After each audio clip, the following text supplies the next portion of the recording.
Brett Sockold here, helping you make every class Catholic. I just got out of recording what we call Community Showcase in our online community, the Making Every Class Catholic online community, with member Alex Brown, who did a great job. And I just wanted to share an idea that came up at the end in our conversation. He was telling a story about how he had built relationships with the students through being vulnerable about his own life of faith and sharing and witnessing.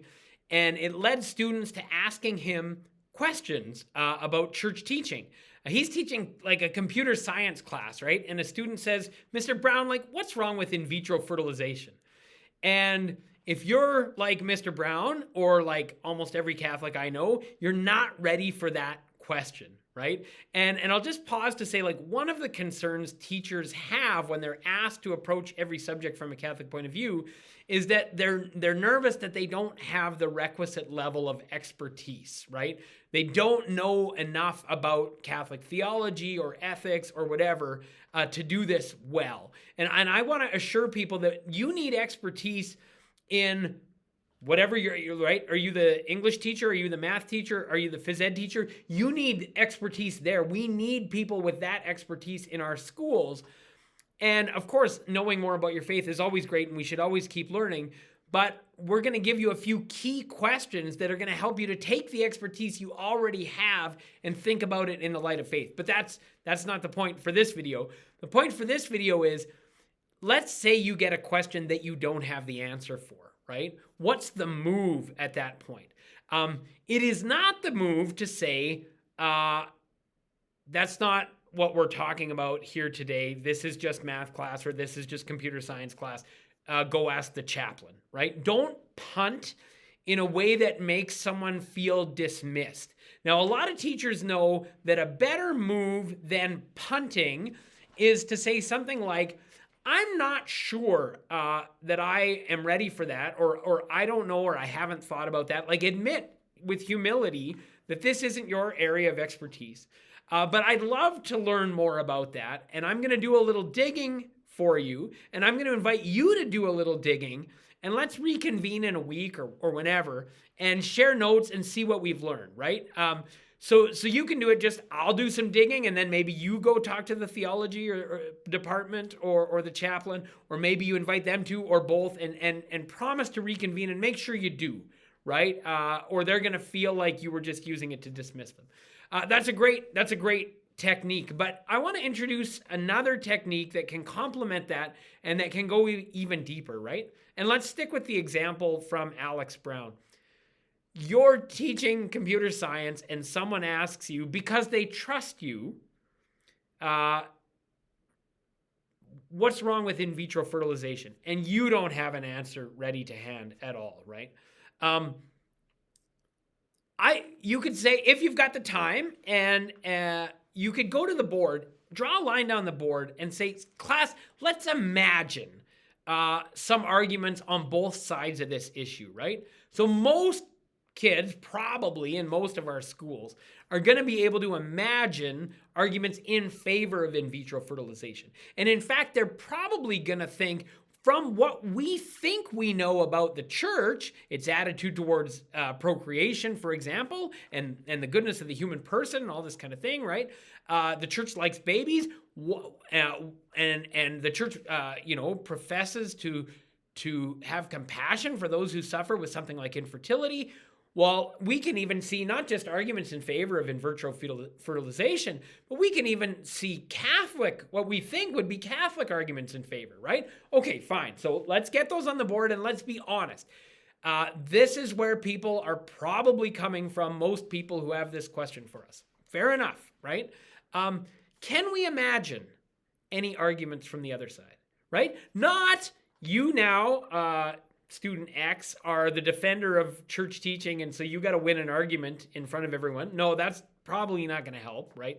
No, let's all of us try to exercise our capacity for sympathy for another person of goodwill who thinks differently than we do. What arguments might someone have? Let's think this through, right? And maybe you can offer some prompts or whatever, and you try to get something. Now, you may get some good things up there. You may not get much, right? If you don't get much, that in itself is illustrative, right? Well, notice, class, here is a position held by intelligent people of goodwill, and none of us can imagine why they would hold it. That in itself is interesting. That tells us that our perspective has been so shaped by one side that we can't even imagine what someone else would think. That's an interesting position to be in. And what should someone in that position do? Maybe try to encounter one of these intelligent people of goodwill and see what they have to say for themselves. That would be a responsible thing to do, right? And you can model that. God willing, at some point down the road, they get a clear articulation of the church's teaching and the reasoning behind it, right? And hopefully they don't graduate Catholic school just with sort of open-ended, we know that the church is against this, but we don't know why. That's not an ideal outcome, right? So hopefully this gets addressed in a deeper way with more preparation down the road. But let's imagine that the class just ends at the end of that class and we don't know what happens next. You have still done something very valuable from the point of view of a Catholic education. You have modeled an openness to the truth, right? You want to discover what is true through a process of dialogue with people of goodwill who also want to know what is true. You do not have to be an expert at every particular thing.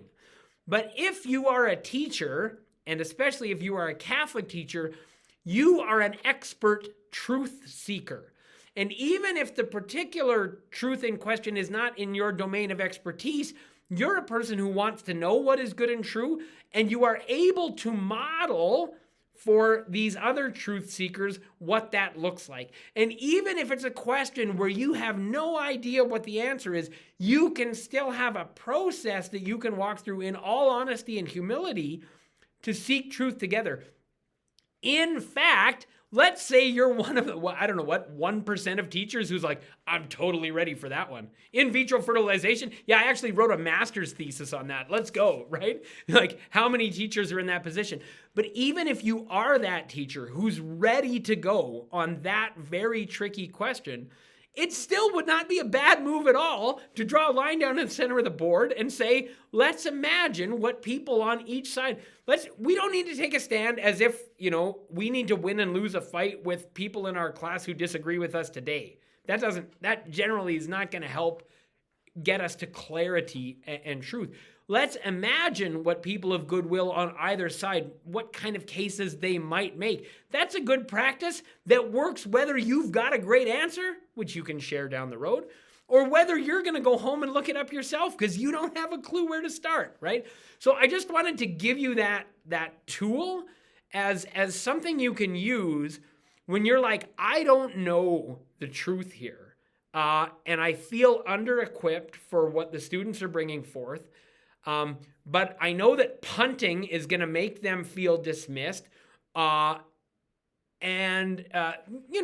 like, well, I'm going to research and get back to you. That's a perfectly legit answer. But this is an even deeper way to model humility and honesty and truth seeking in a way that gets them to engage. And also that level of like learning to sympathize with the person who might disagree and wanting to know why they think the way they do.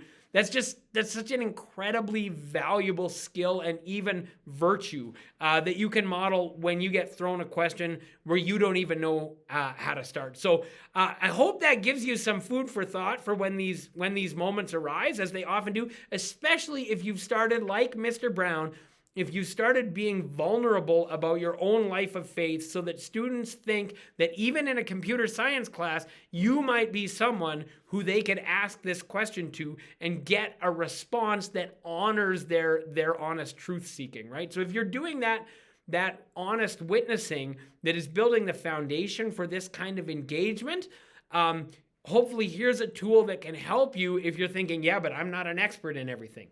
All right, thank you so much for joining me. God bless.